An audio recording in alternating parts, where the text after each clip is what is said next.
Thank you and welcome to Tell the Truth. I want you to meet all the members of my family. My wife and I got started a little late. Happens that way sometime. Actually, in a sense, they're all members of my family. These are all children of people who are in one way or another connected with the production of To Tell the Truth.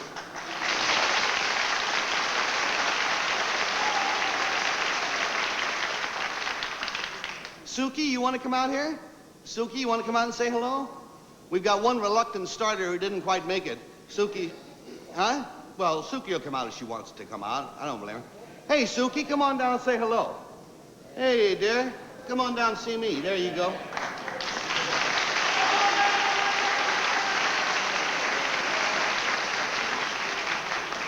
Just before we started, Suki said, I don't want to be on television, which shows she has wisdom far beyond her years. But in any event, all these young people are here to demonstrate this marvelous child's furniture that you're going to see a little later on in the show. So, Suki, you'd rather go back and see Mommy? Okay, Daddy's back that way. Well, that was a brief career in television. Daddy's right back there. So, kiddies, if you'll all go scatter yourself down, now you'll find a lollipop on the seat. Just sit wherever you want to do. Wherever you want to go. We're going to meet the designer of this special child's furniture in just a few minutes. As soon as we've said hello to our panel, here on To Tell the Truth. Bill Cullen. Peggy Cash. Orson Dean. And Kitty Carlisle.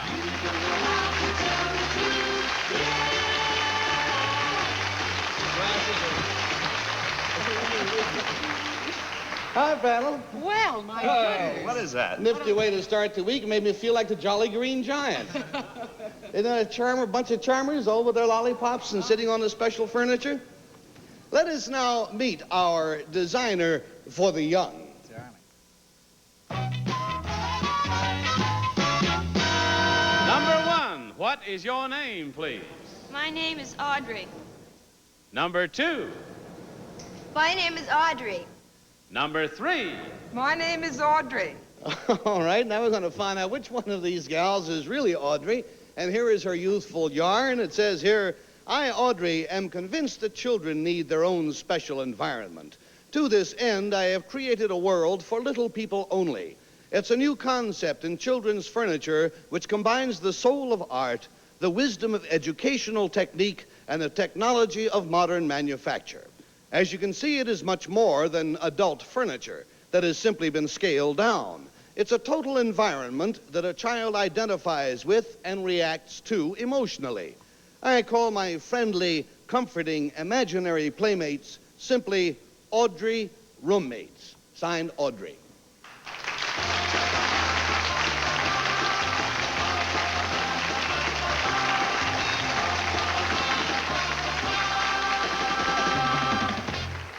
And before we try to find out which one of these three young ladies is truly young at heart, we'll have a few timeless messages. Now remember that all three of these young ladies claims to be Audrey, designer of children's furniture. Let's start the questioning with Mr. Bean, Orson, if you will. Thank you. Let me preface my question by saying I think the stuff is absolutely adorable, and I wish it was for sale right now. I'd go and buy it. Number two, is it for sale right now? Yes, it is. Where, number two? At all better department stores. Oh, really? Great. Like number three, how much for like the little hairy chair that the little boy with the blue jacket is sitting on?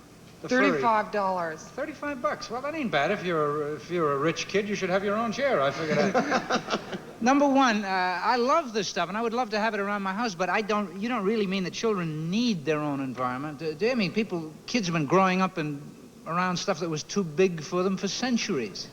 Well, I feel that that's because it's been pushed on them, and I feel that they need something to relate to their size. Oh. Adults give them their kind of furniture. It's not the kind of furniture that kids really want. Humbug, madam. In any event. That's his opinion, and he's entitled to it. And we go to Kitty. Number three, there are tiny little chairs next to the tiny little chairs the children are sitting on. What are they for? They're called accessory boxes. And, it's up to the child to use them as they want. Oh, could they be for their own dolls? Sure, yeah, it depends on what they're Number doing. 2, do you make special beds for the children, too? Well, yes, we do. What do they look like? They're climbing units. They're a bed that is also a number of other things at the same time. Like what? A house, a Uh-huh. dollhouse, Oh, a how climbing divine. jungle gym. Oh, my. Number 1, why do you say that you call it more a friendly environment? Don't you think that a child can be feeling friendly in his mother and father's environment? Well, to a certain extent, but the kids can use these as imaginary playmates. And they can... Thank you. And now we go down to Bill Cullen. Number 3, are there any recognizable nursery characters after which this furniture is patterned? Not really.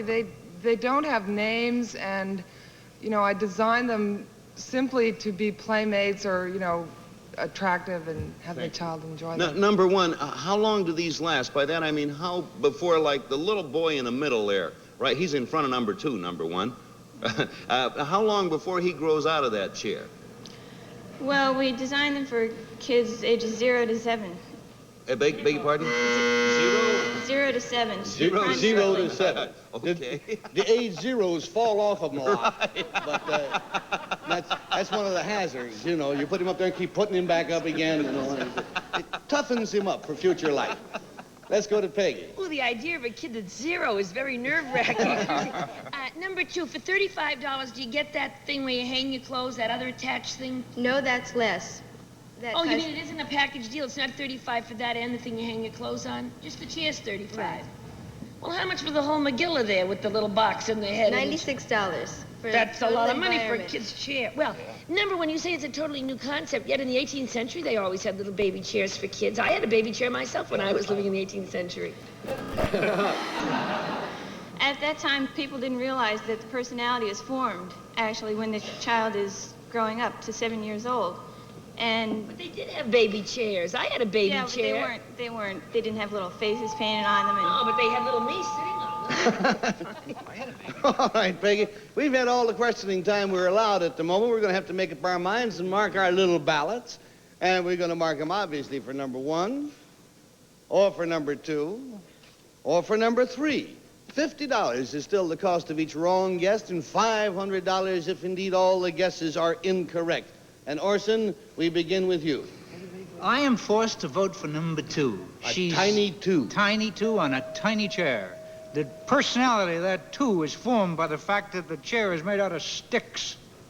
In any event, I had to vote for number 2 because she is tiny and cute and adorable and little, and she's made tiny, cute, adorable little things. And I believe that if she'd been a shocking great girl, she would have been a sculptress or something. Anything further, Father? Your libido is showing.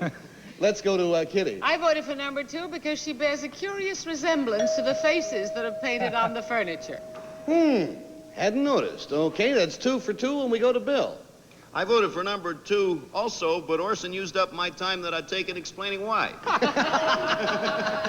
So 1 for 2 and 1 against Orson, right? Right. Okay, let's go to Peggy. Well, I voted for 2, too, because she looks just like the furniture.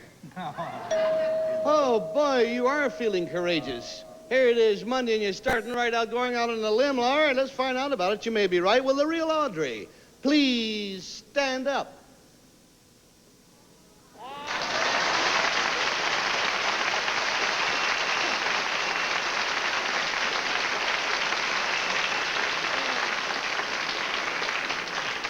As Orson said, you can't tell when she stands up. Well, I'm sorry about it, the other young ladies. Number 1, what is your real name, please, and what do you do? my name is Gwen Watson, and I work for the Broadcasting Department of Gray and Davis Public Relations. Good.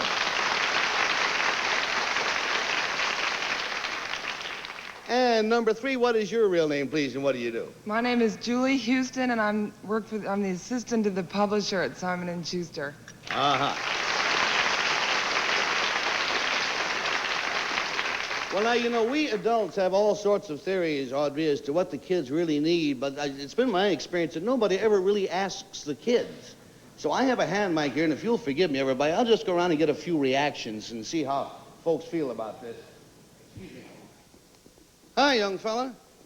Hi, What is your name? Ronnie. Ronnie. What is your occupation? Are you married? No. Not married. Okay. How do you like that thing you're sitting on? Fine. You like it better than a regular chair? Yeah. Okay. How you like the little girl sitting next to you? Well, I don't think so.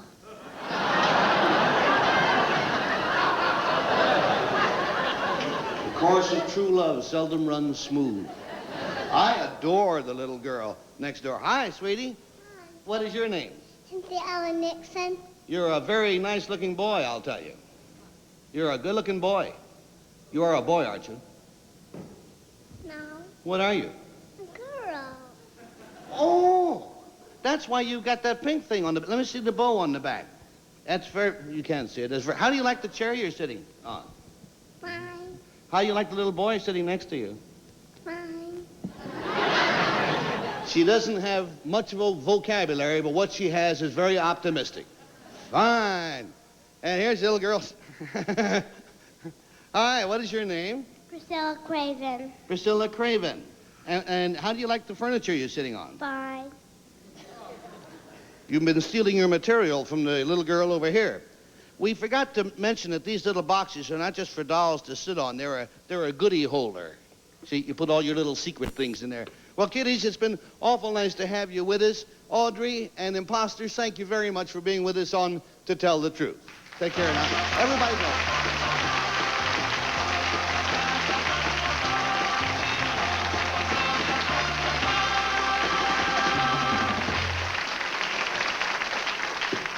Now, panel, I'd like to have you take a look at a card and tell me how quickly you can read what it says.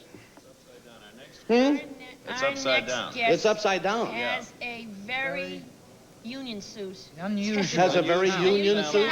We'll meet her in a minute. Well, I'll tell you, to you, this is upside down. Yeah. But to our next guest, this is right side up. Huh? Yeah. And we're going to meet her in a minute after some straight-on commercials. That big clip causing... And now let's meet our upside-down guest. Number one, what is your name, please? My name is Marietta Everett. Number two. My name is Marietta Everett. Number three. My name is Marietta Everett. All right, and here is Marietta Everett's absolutely fascinating story. I, Marietta Everett, read upside down, I write upside down, and I add columns of figures upside down. I didn't realize my eyes had a different view of the world from everyone else until I started school. Then my teachers noticed that when I read, I held the book upside down. And when I wrote my lessons or drew a picture, they were upside down too. This does present some problems when I have to read street signs or copy anything from a blackboard or make out the subtitles on a foreign film. I even sleep with my head at the foot of the bed. Living in a topsy-turvy world, I do fine in school, and I have every intention of completing my college education. Signed, Marietta Everett.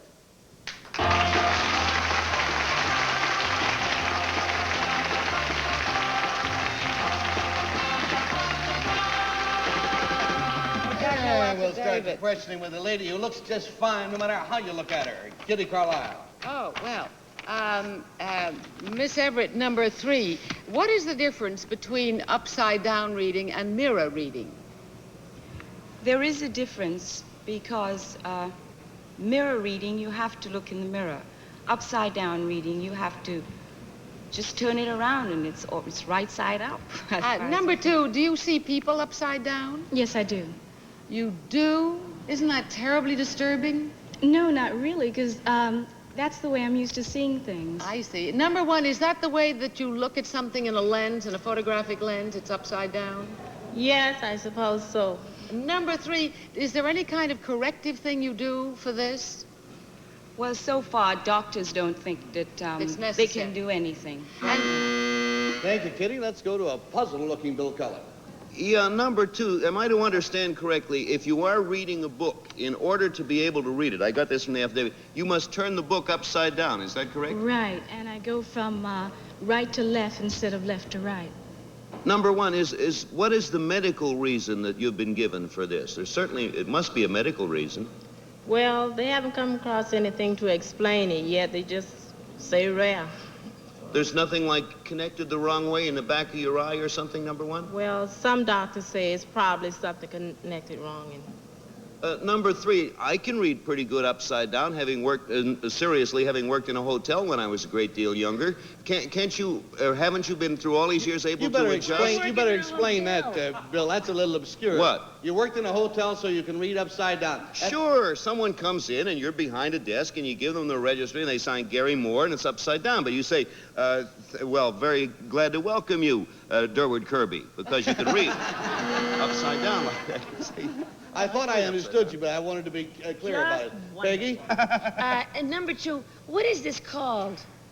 Well, the doctors don't have a name for it yet, because as far as I know of, I'm the only case in this country. Oh, really? Are there any other cases that you know of, like in other countries? No. We've just got the upside downies, I guess. Number three, now, you mean to tell me that when you meet people, you see their feet where our faces are? Not exactly. I see them sort of at an angle. Sort of tipped like the Tower of Pisa? Yes, yes. I don't think that's so bad in a way. Number one, who discovered that you did this? Well, my 10th grade teacher, I hid it that long. You mean you never let anybody know? No. Well, were you behind in reading and stuff like that? No, because at home I did all my reading. At home you what? Let's finish that answer, please. I did all my reading at home, and when I was in class, well, I just turned the book up. I would usually remember what was on the page and stuff like that. So you turned it right side up and faked I would turn it right side up until they walk away. Okay, let's go to Orson. Number three, do you ever make any terrible mistakes and say things wrong like it's as plain as the nose on your foot? No. No, I just No. trying to elicit some personal aspects to the story that might not otherwise have been brought out. Number two, how long after you had this did you begin to get a clue? Was it not really until you were in school that you realized that?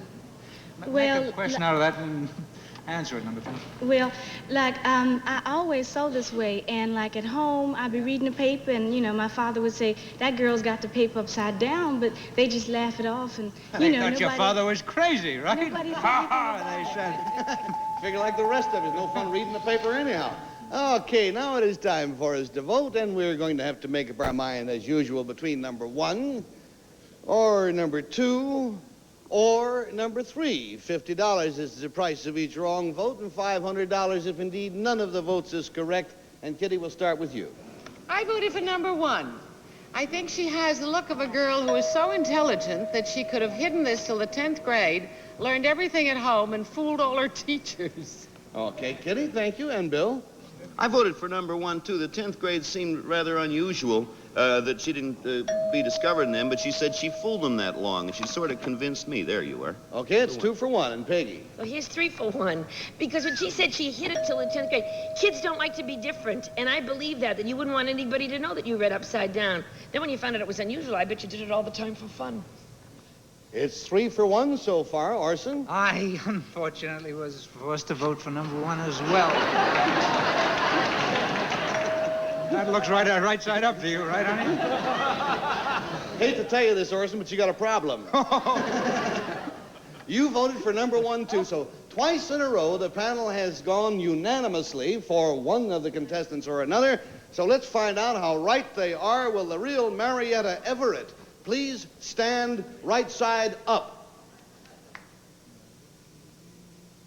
Oh! Hey!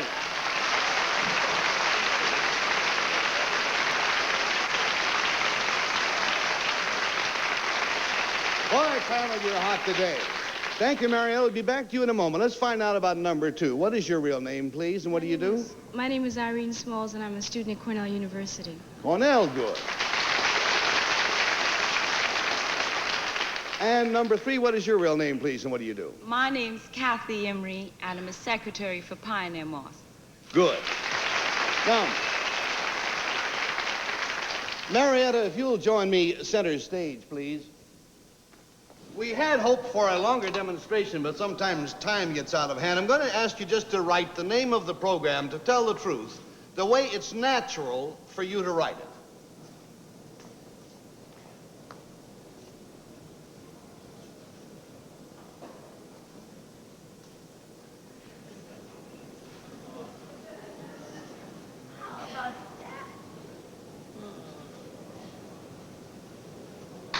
of course, when you turn it upside down, it spells out, to tell the truth. And there you go.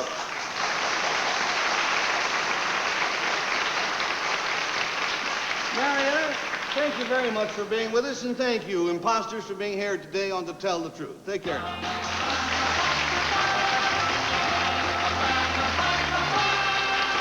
You know, we witnessed a really minute piece of history today. It's the first time that the panel has been unanimously correct on two contestants ever since I've been on the show, about a year and a half We're getting now. smarter. That's a coincidence because this is the 73rd anniversary of the invention of the activated sludge method of sewage disposal. And they both happened on the same day. Isn't that remarkable? How do you, people write in, Kitty, now how do you really figure out intellectually, or do you sometimes vote just out of intuition? I do what is always the case. Intuition is a combination of wisdom and experience. That's close. Oh, boy. Well, frequently people say, you know, they say, I can tell by the way people say their name. By the way they say their name. Does that tell you anything? No. The way they walk or anything? Although when people shake an awful lot, it's usually them. When they shake a lot, that does it. Huh? Okay, friends, see you tomorrow at the same time. Promotional consideration provided by American Airlines. Traveling on business or traveling for fun, it's good to know you're on American Airlines. This is Johnny Olson speaking for To Tell the Truth, a Mark Goodson, Bill Todman production.